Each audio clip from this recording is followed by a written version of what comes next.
On y va maintenant qu'avec quelque chose peut-être un peu plus compliqué, de voir si le résultat du D1 influence le D2.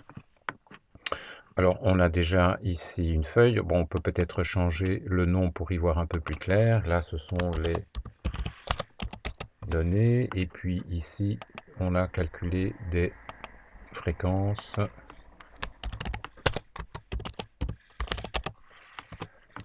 Voilà, on revient sur les données.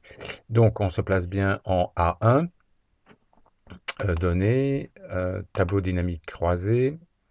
Alors, cette fois-ci, en ligne 1, on va mettre le résultat du premier dé.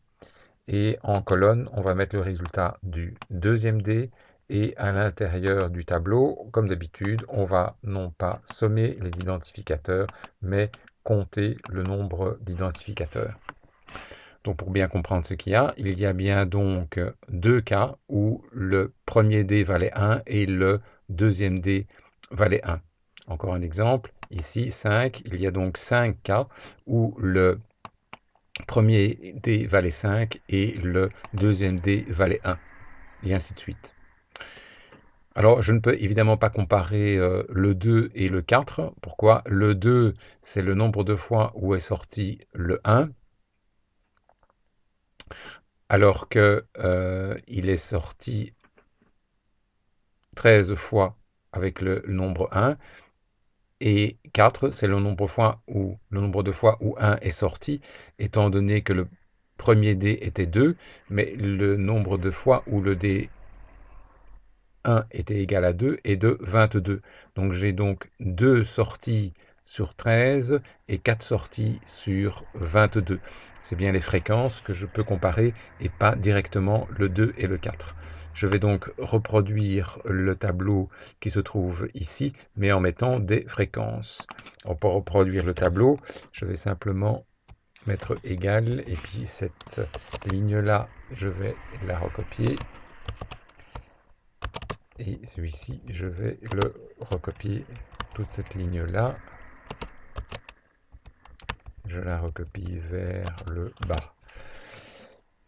Le format, je vais recopier le format, et pour recopier le format,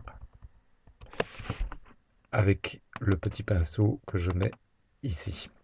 Alors ici, je vais donc remplacer ça par des fréquences, c'est donc égal le 2 divisé par le 13.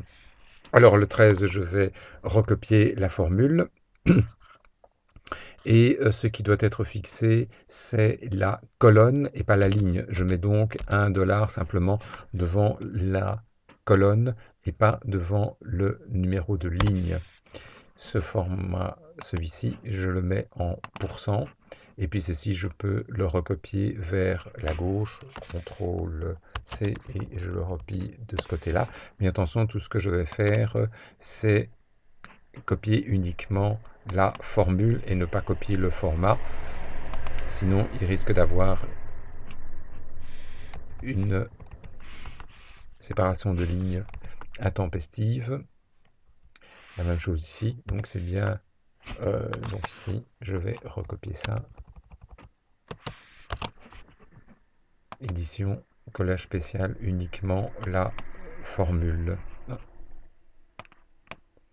Donc, édition, coller.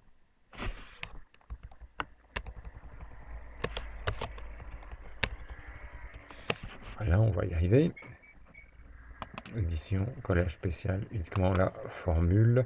Et puis je vais mettre tout ça en pourcent. Voilà. Donc, le 1 est sorti 15%, le 2 est sorti 15%, le 3 23%, le 4 23%, le 5 15%, le 6 7%. Lorsque le premier dé valait 1, le 1 est sorti 18%, le 2 22%, et ainsi de suite lorsque le premier dé valait 2. Tout ceci devrait évidemment avoir des distributions uniformes. On va comparer, on va voir cela sur un graphique.